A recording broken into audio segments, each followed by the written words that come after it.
All right, welcome into another episode of Fourth and Five, presented by Ortho Arkansas. And man, do we have a unfortunate episode for you here today. I'm going to show you right off the bat, get right into it, the opportunity where Arkansas had a chance to take the lead and be up in the fourth quarter, 14-13. It was right there for the taking, and just missed opportunities once again. So let's just get right into this, and we're going to start where they pick up at the end of the third quarter. This is where the defense just, I think, held Texas to a field goal. We got the ball back, got a lot of momentum going, and just couldn't finish this drive out, even though a touchdown was literally right at our fingertips. Let's get right into it. Do you see right here? This is the end of the third quarter, a 1st and 10, and does a great job getting it to Armstrong. Armstrong, first of all, absolutely love him. Can't talk enough about how talented of a football player he is. You pick up here in the fourth quarter, Taylor does a great job with the read option. Then you get to this one right here, and this kind of plagued us all day long. Kind of go back right here. You hate on first down when you're somewhat in scoring range, and then you have plays like this. I mean, unfortunate. This was a bad read on Taylon's part. You're going to see a better from the end zone angle. That DN needs to be crashing down. As soon as he hesitates right there, Taylon needs to hand this ball off. I mean, you see him kind of stutter just a little bit. As soon as he stutters, that's when Taylon hands it off, but he keeps it right here. That guy allows that defender to run flat and force Taylon to the sideline. However, we run this play right here. Dominion does a great job getting to a manageable third down. Now it's 3rd and 10. You can see, and this is where it kind of falls apart. You see pressure coming up the middle. Everybody's trying to figure out what is going on, and this is just what haunts my nightmares. The inability to see something that's happened before, not fixing it the next time it comes around. And for this one, this linebacker running right through the A-gap. He's lined up in the A-gap, and just miscommunication up front once again doesn't allow Taylon to get this ball off. So I'm going to tell you why this was going to be a touchdown. Look at Jaquindon Jackson right here. He's running out of the backfield, and his man is going to get caught up in this mesh route. You see him right there, number 8. He's caught up with Satania. And that is enough right there, is for Jaquindon to have the go-ahead, see his hand is up. Taylon just can't have time to throw this ball for an easy touchdown. You can see Jaquindon jumping up and down. Look at him once again. Ball's out right now, back at the end zone. An easy throw and catch for a touchdown. So what happened on this play? This blows my mind. Look at the A-gap right here. See that linebacker standing right here in the A-gap? And as I press play, he just runs right through it. 2 guys just running right through. That makes no sense to me. Obviously, this is going to be on Kudus. I say obviously. I'm going to have to wait for Grant Cook to confirm that for me. But as we roll that back just a little bit, this same look, this is what I said earlier. When you've seen something before and you continue to make the same mistakes. As soon as I saw this play, it reminded me of the Ole Miss game when Chris Pupal, I believe, was lined up in the A-gap, just like this. Now, he was part of a stunt where he was going to pick the guard, and a defensive end was going to kind of wrap around. But if he wanted to, he could have ran through the A-gap just like this, completely unaccounted for. Texas, I believe, they watched their tape. Hey, let's line a guy up in the A-gap and see if they fix that. Nothing at all. And this one hurts because this was an opportunity to take the lead. The perfect play call. Should have been an easy throw and catch for a touchdown and be up by 1 point in the fourth quarter. Changes everything. Completely changes the completely dynamic of that entire game. But that's not just the only missed opportunity we're going to get at. As we kind of go ahead and roll on to the next play. Man, that's just tough to see, especially number 7 who's been balling out all day. Here's another situation where we end up taking a sack. This was a point in the game when we had momentum going, and sacks like this just kill drives.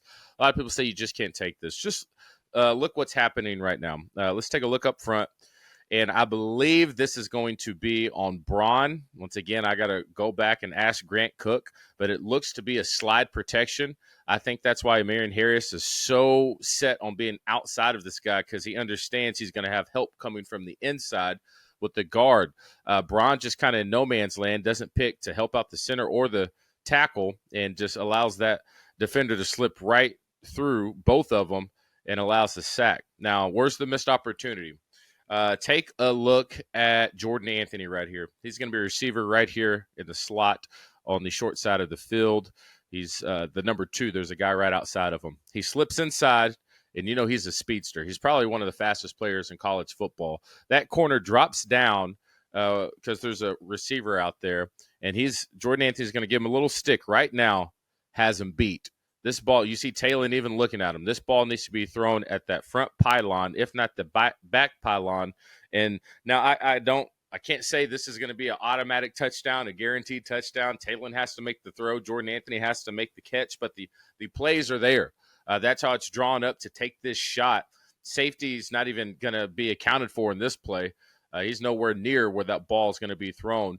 This is just going to be a throw it up and a great opportunity for a decently easy throw and catch for a touchdown. Just poor execution up front. Yeah, you hate to see that on tape. We're going to go ahead and keep it rolling with missed opportunities. Now, we did end up scoring on this drive. Let me roll it back real quick. You see the stack set or the trip set. You're going to have Luke Has. This is the guy that we're going to be paying attention to. I believe this play is designed for Armstrong to blow the top off of the offense, and he does exactly that. And Taylor goes ahead and tries to throw it to him, even though there's a safety kind of back there with him. A lot of people saying, oh, you overthrew Armstrong. The safety was in pretty good position for this one. But my thing is, if you look at Luke, as we pause it right here, no one even guarding him. That's how this play was designed, just another missed opportunity on this one. Now, we did end up scoring on this drive, but I hate that when you can't guarantee that moving forward, especially in a game like this where every throw counts. You would like to see him throw it to Luke on that one right there, just an overthrown ball. And then we all saw this one towards the end of the game as well. Isaiah Satania does a great job using his speed. They do a little switch route here with the receivers with Armstrong and Satania. Satania just blows by him. You see number 7 who has him guarded. Look at that. Should have been an easy, again, throw and catch for another touchdown. I mean, so many points left on the board. I know when you're watching this, y'all are just probably thinking, I actually legit have a headache from watching so much tape and also just yelling at my monitor because I really wanted us to win that football game, especially since I believe we should have. Once again, now this isn't only on the offense. Missed opportunities on defense too. See right here, a great break on the ball. Quinn Ewers telegraphed this as soon as he did that first pump fake. And I'm not even exactly sure why he still felt good enough to throw this ball. But right here, Metcalf, I know we broke it up. We're celebrating. But in SEC football, top-notch football in college football, these small little windows of opportunity you have to take advantage of.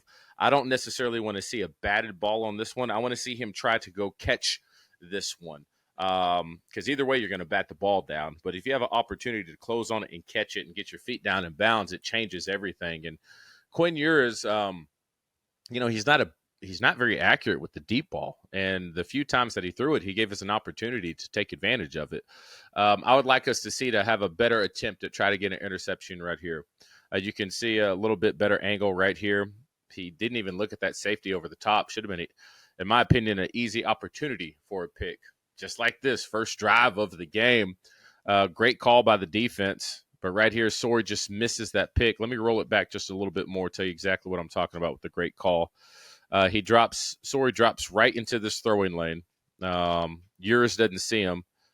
And, yeah, he eyed him down the whole time. Missed opportunity on that one. Imagine a pick on the very first drive of the game. Changes everything. And then another one right here, Hudson Clark up top. A great job with the recovery. And this was just a bad ball by Quinn Ewers, but another opportunity, in my opinion, to pick this ball. You can see Ewers, he understands it's man-to-man. It's actually a really good route, just a bad ball. He throws it before he comes out of the break. He's winding up right now. He should have threw this way closer to the sideline, let his receiver run. He probably catches this and runs out of bounds, maybe on the 2-yard line, just based off the angle that he comes out of. But he throws the ball a little bit behind him, and it gave Hudson Clark enough time right there to recover. He's eyeing it, but he doesn't go up with both hands to try to intercept this ball. Just like TJ, you can see right here, he just tries to bat it down. He has one arm on the receiver, the other one just trying to bat it down. These are the ones, I'm telling you, y'all, I may be nitpicky, But these small little windows of opportunity is exactly what you need to take advantage of if you want to go ahead and win close ball games. So some missed opportunities there.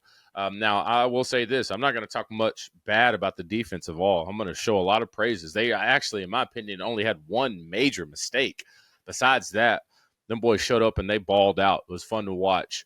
All right, let's go ahead and get into the first offensive drive, and I can't make sense of it all.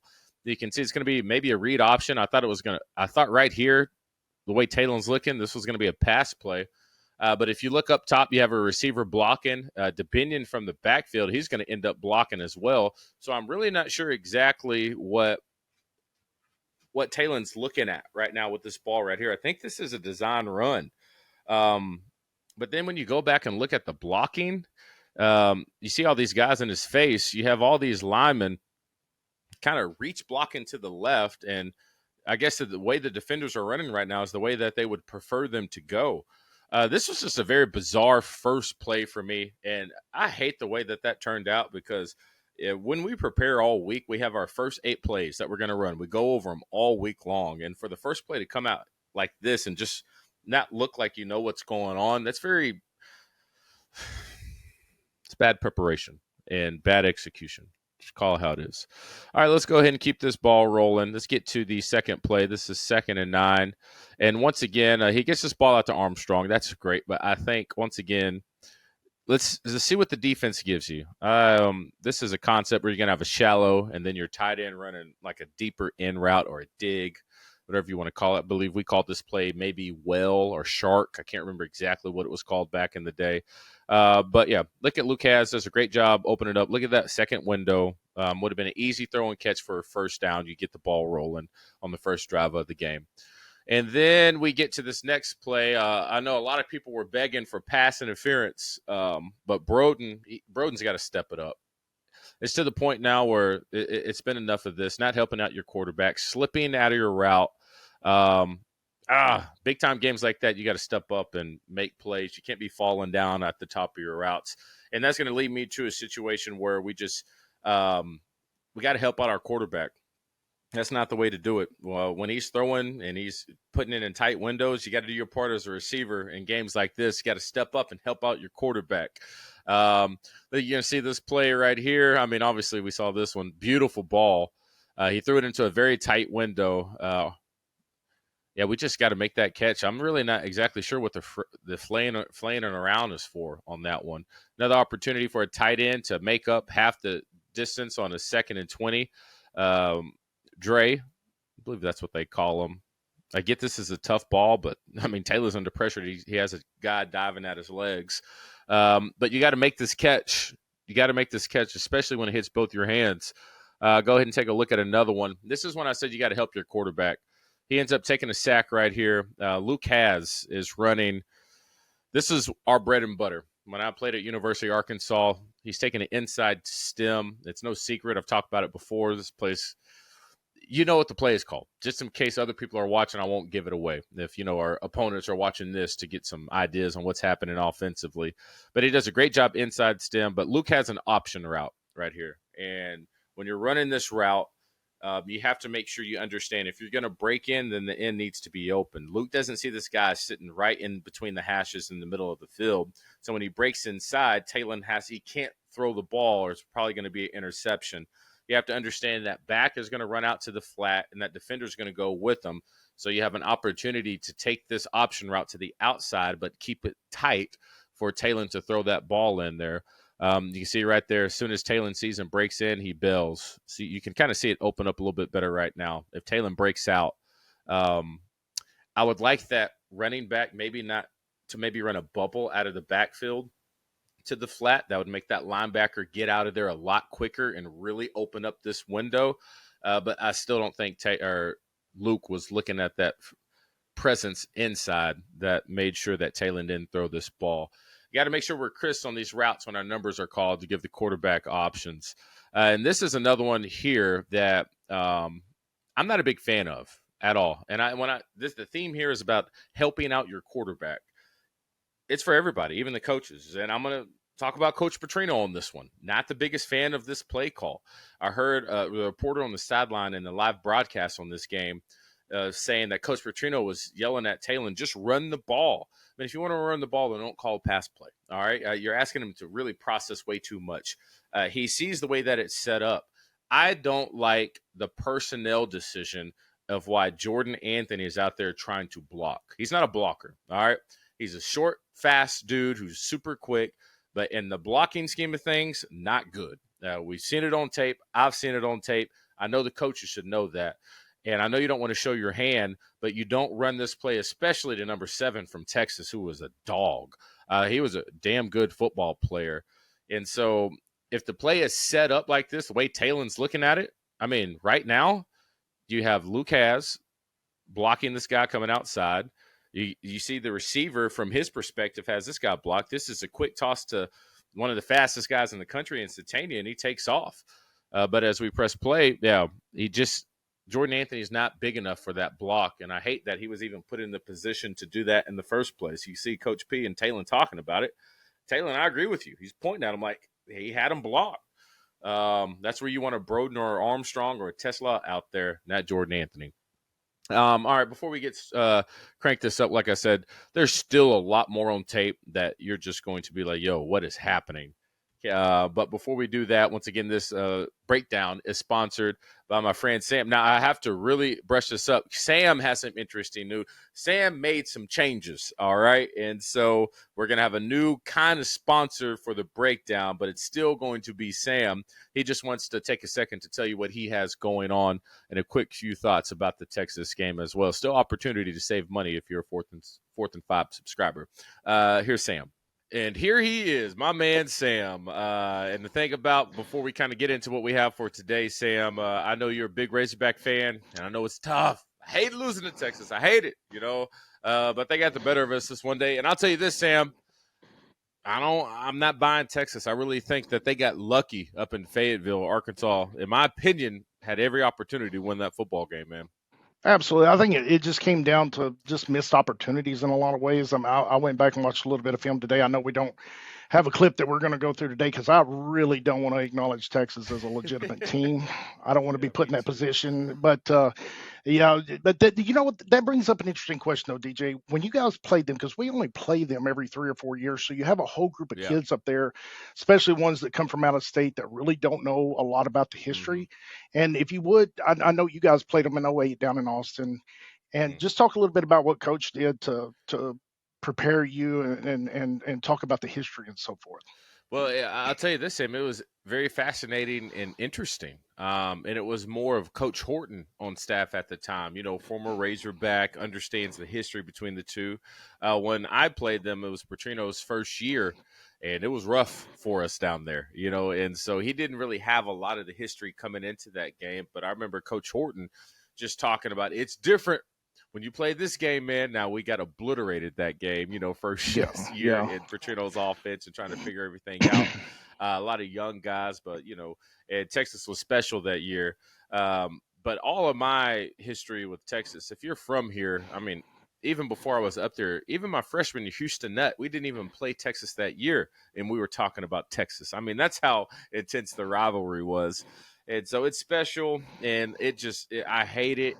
And I say this week on my broadcast on here on 4th and 5 on my TV station at KRK and KNWA, I even preferenced everything, Sam. I said, usually I'm very fair with my analysis, and I'm not biased, and I just call it how it is. But I set the table, said this week may be a little hard for me to do that just because I don't like Texas that much. And so unfortunate loss there. But, we're talking about this in the breakdown. We're going to break down more stuff right after we're done here with Sam. But, Sam, you got some exciting news. A couple of weeks ago, right after our last breakdown, as a matter of fact, I had the opportunity to meet with Tom Harness here in Searcy, and he is the owner of the Riser Harness. He's co-owner Riser Harness Ford.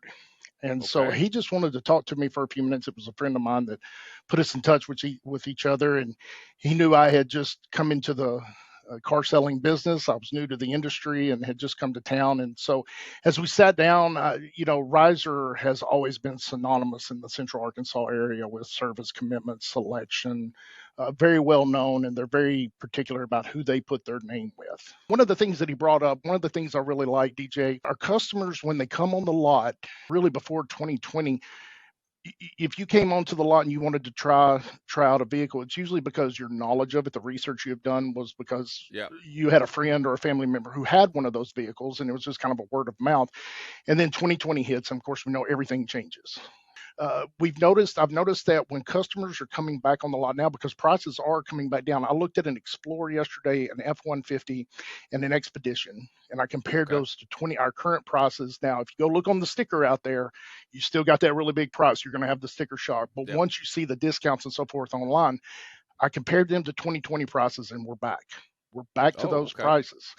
And Awesome. so, and then that's industry wide. You're starting to see that it's going to be in dealer cash and incentives is how they're displaying it right now. And interest rates, just since we've talked in the last couple of weeks, I've been seeing Yeah. 0% back, 1.9, 3.9 on those extended terms. They're back. Man. If you'll just budget about 20 or 25 minutes of your time one day and Mm-hmm. come up here, because one of the biggest complaints we have about the car buying process is the time it takes to buy a car. As you know, you've Yeah. done it before, DJ. It's a 4, 5, 6 hour process. We're going to go ahead and we're going to get you an offer on your trade, so you'll know exactly Okay. what your vehicle is worth. And then you're also going to walk out of here, and this is all going to be in writing. We put in a little packet for you and let you take it home. So when you say, I got to think it over, you have the information to think it over. You're going to Yep. know your exact interest rate, and you're going to know exactly what your payment is. We're Awesome. going to staple my card on there, hand it to you, and then that gives you all the information you need to be able to go home and make the best decision for you and your family. And we Okay. have a process. And if you'll just budget that time, come in and see me, or you can give me a call. My number is, I have to look up here, it's changed, 501-268-2486. If you'll put it right there on the screen. Also, I got you. DJ, on Instagram, if you'll put it in the description, it's Uh-huh. at Sambo 72143. That's the Searcy zip code. I go Okay. in there daily and post videos to update the new arrivals. I've got about 6 that we traded for yesterday, which was just incredible. Still have Yep. the 4th and 5. If you mention you're a 4th and 5 subscriber, that's another $500 off for you right there on top Nice. of everything else. And that's new and used, not just on new cars. I'll give you Ooh. $500 off. I like it, Sam. I appreciate you, Sam. I need to go ahead and get back to this breakdown, and it hurts me because you're going to see so many things once again that are going to haunt you because Arkansas should have beat them Longhorns. I'll continue with that tape. Sam, I appreciate you, and I'll reach out to you next week. Yeah, man, it'd be good to talk to you. Good to see you again, DJ. Take care. All right, once again, really appreciate Sam and everything that he does for keeping this breakdown up, alive, and going. Go visit him. I'm telling you, he's a first-class guy, and he's going to take care of you. All right, let's get back into this breakdown, the defense side of the ball. This would be probably the only bad thing I'll say about the defense. They got hit on this double move, and Mitchell, I hate to say it, when it comes to picking on somebody on the defensive side of the ball in the secondary, they come from Mitchell quite a bit. Let me roll that back just a little bit. You're going to see he's going to go for the pump fake. Now, I get it. What is he supposed to do? I would say he's supposed to watch film like I watch film. I saw this coming from a mile away. I mean, if you look back just last week, Quinn Ewers did this all day long. But he goes for the pump. Really no reason to. Hudson Clark had that guy, no problem. But I said, watch tape. Look at this. Pump fake. Guy bid on it. Same guy, receiver number 2. That's who they throw it to most of the time as well. Yeah, if you really are in the film room and you're watching plays like this week in and week out, it helps you become a little bit more instinctive and reactive on the football field. Him just shooting down there so quick without even paying attention to this guy who really didn't even sell the block at all for an easy throw and catch. You hate to see that. Now, like I said, outside of that, defense balling out. I'm just going to play this and not stop at once. Actually, I'll stop it on this first one. Man, this dude, Quincy Rhodes, this play right here, yo, he's a dude. And Quincy, I hope you're watching this. If Quincy's not watching this and somebody else from University of Arkansas football team is watching this, relay this message to Quincy that this play right here lets me know you are unstoppable when you choose to be. And I told you about this a few weeks ago. At Auburn, you had a play like this. I mean, it's popped up. You have flashes on tape. If you can get that motor, I don't know if it's a conditioning thing. I don't know if it's just not understanding where you're supposed to be. But when you figure all that out and you get that motor going, I'm telling you, you have the potential to be a first round draft pick and make a crazy amount of money if you can play like this all the time. All right. Figure out a way to flip that switch, bro, because this right here is impressive. All right. Look at him right here, top of the screen. Takes on 2 blocks, full extension. He has somebody pull around, takes him on 2, hits him with a shoulder, literally lifts that guy off the ground, and then makes the tackle. I mean, that's special, y'all. Like I said, if we can get this guy going, whew, it'll be fun to watch. He's fun to watch right then. We just need a little bit more of it. All right, now let's just go ahead and get into this defense. I mean, you talk about dialing it up, and this is what we kind of said from the get-go, is if you can bring pressure against this guy and y'all stay sound on defense, Texas really isn't that special. They're just very patient, and they wait for other teams to make the mistake. Now, I will say Texas doesn't make a lot of mistakes, but Quinn Ewers is not going to be a quarterback where you have to really worry about the deep ball. He'll hit it every once in a while, but consistently, no. This allows more safeties to be involved in the blitz packaging, and I think Travis Williams did a great job incorporating the safeties in the blitz. You see it right here. Quinn just gets tripped up, and he has nowhere to go to step up in the pocket. It's going to force him to make decisions and make them quick. You can see another play right here. Hudson, great job with the play recognition. I mean, defense was on it. Very impressive to watch this defense play. And this right here by Swery. Are you kidding me? Woo! Take a look at this angle. Talk about Coach Williams dialing it up. Getting out there, looking like he's supposed to blitz off the edge, gets to the flat, takes him right into the play. Coach Williams had a great game plan for Texas. And this is an interesting one right here, too, bringing pressure now. Ooh, there we go. And this is what's funny about Quinn. When stuff like this happens, all right, so this is after dialing up a few little blitzes. This is a 3rd and 12. And I missed another one, but look at the slant. I mean, if you get that ball out right now, that guy turns it up for a first down. But the more pressure you bring and you just consistently get into this quarterback's head, he starts to struggle a little bit. And Texas fans been on me after my post game talking about I don't think Texas is as good as people think they are. You know, I know how Texas folks gets. I used to live in Texas. You know, you can't tell us anything. All right. But I think if you really watch football, Texas fans, I get why maybe y'all had a little bit of a quarterback controversy of who should be the guy. Just with little things like this, I think it'll come back to haunt them. All right, let's move along. Let's get to the first play at a halftime. And this is where things get interesting. All right, you see this play right here? Kind of the same little concept with Isaiah Satania coming in motion. Taylor doesn't get it to him. I think if Taylor gets to him right now, he maybe has a chance to outrun that backer just because he's so fast, but Taylor has to lead him. He can't throw it right at him. He has to lead him, let him catch it in stride, maybe turns it up. But he, just heard that conversation from Coach Petrino earlier saying, run it next time. Now, the thing about this is something's going to pop up that I was very proud of Taylor here in the next 2 plays. All right, so it's this play right here. Isaac Tesla comes in motion, and then you can see that guy following man-to-man, little rub route with Armstrong. Taylor gets the ball out instantly. All right, so this is what's wild. From the get-go in that Texas A&M game, I had one question I wanted to ask Taylor Green is actually about this exact same play. I remember it flashed back. Tesla came in motion. It was a 3rd down, maybe a 3rd and 6. I can't remember off the top of my head. Runs a little rub route. Taylor looks right at him, and he doesn't throw him to him. They come back and run the exact same play, and Taylor doesn't hesitate at all. That's good to see. That's called progress and getting better with understanding the concepts, knowing as soon as this guy comes in motion, it's man-to-man coverage. All I need is a good little rub route. Ball should come out quick. Beautiful. And we don't make that throw week 2, week 3. So we're getting there, y'all. We're getting there slowly but surely. Slowly but surely. And I would say it was up until this point where I was thinking, is it time to make a change at quarterback? Because we couldn't get anything going. I mean, 3rd quarter, 0 points. But we started to crank up just a little bit. It was this point right here where I thought, yeah, it's time to move on. First drive out, couldn't get anything going. But stick around. I'm going to show you how he started to get just a little bit better.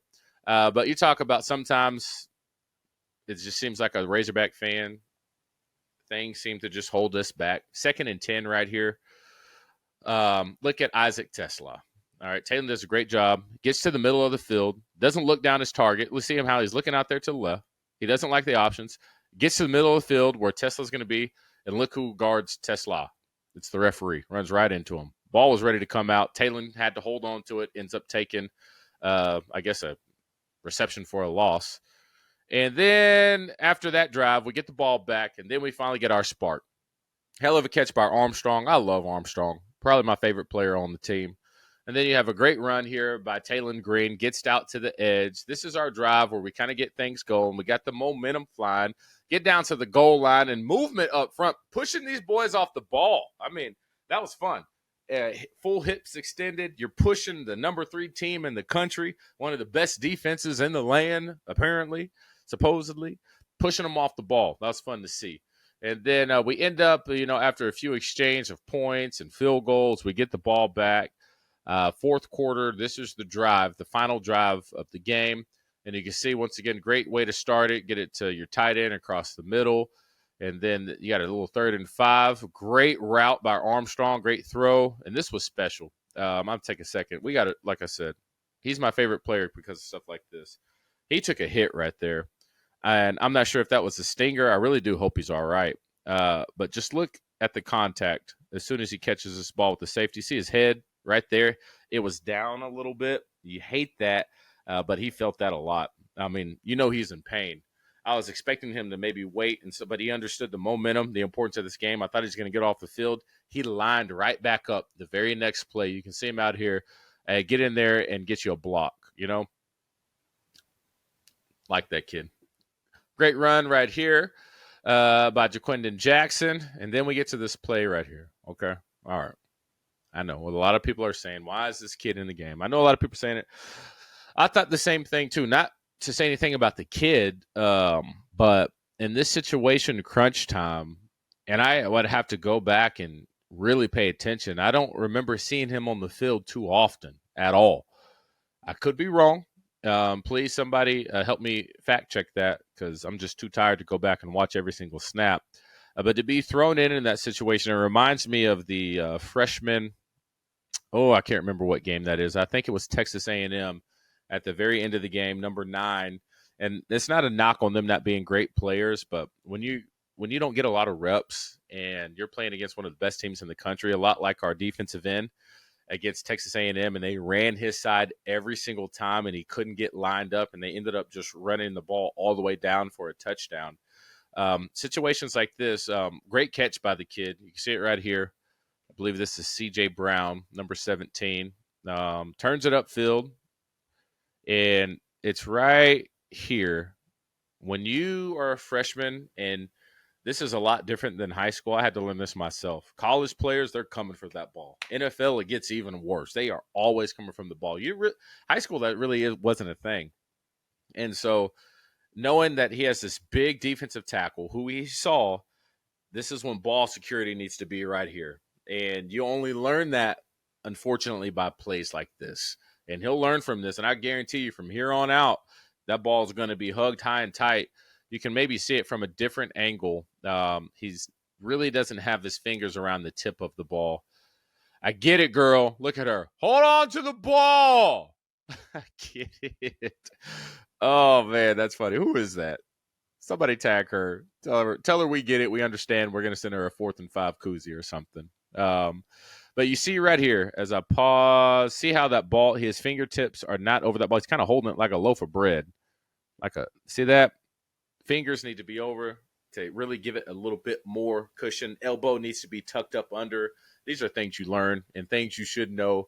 But the best way to learn from this is just, unfortunately, for things like this to happen. Hate to see that for that kid. I know he feels terrible. Just a very unfortunate spot that he was put in. All right, y'all. Like I said, very tough film to watch. Very unfortunate thing to watch. We still got a lot to break down this week. And I think the theme is going to be very consistent of we're a decent football team. Defensively, I think we are very sound. A lot of people are going to point to the Ole Miss game. Ole Miss just has Jackson Dart. Dude's legit, and they got a explosive offense, and they're going to be doing that to a lot of teams. Ole Miss is in their stride. But offensively, yeah, we have to brush it up. Too many of the same mistakes, not having enough explosives on the offensive side of the ball. Still so many missed opportunities off of things that should be so simple. I really don't know the answer right now, unless I have a coach that would love to come on here on 4th and 5 and explain exactly what am I missing. What am I missing? I think we have the talent offensively up front. Yes, I think that's still our weakest point, but we're much better than last year. And it's not the inability of not being able to get it done. Because in the past, I just didn't think, even if we were in the right spots physically, we just didn't have the Jimmys and Joes. But this year, I think we're fine in that category. I just don't understand the hesitancy and the misunderstanding in these slide protections and letting people run straight through the A gap. I don't get it. And I know Grant's going to break it down for me and maybe try to get into the head of some of these offensive linemen, but I would feel safe of saying some of those he just don't get either. And unfortunately, they're the same things that popping up over and over. And yes, I know Taylon Green missing a few throws here and there. Unfortunately, the here and there throws are really big moments that you need to make. A lot of tape to get to, a lot to break down. Y'all stick around, 4th and 5. We're going to be hanging out all week long. A lot of content to go. And so, and we're going to have a little session where we all kind of get together and start talking about the games as well. If y'all like the content, it would really mean a lot if y'all hit that subscribe button, share this thing to your friends and family and all that good stuff. We're going to move on to the next week. They expect to be bowl eligible after this week. The big kicker is beating Mizzou at the end of the year, especially after they just came off a loss. So they're probably going to be a little emotionally hurt. They actually thought they were going to the college football playoffs. Y'all believe that? That's wild, ain't it? Let's see if we can ruin their year a little bit more. Y'all have a good one. Appreciate y'all watching 4th and 5.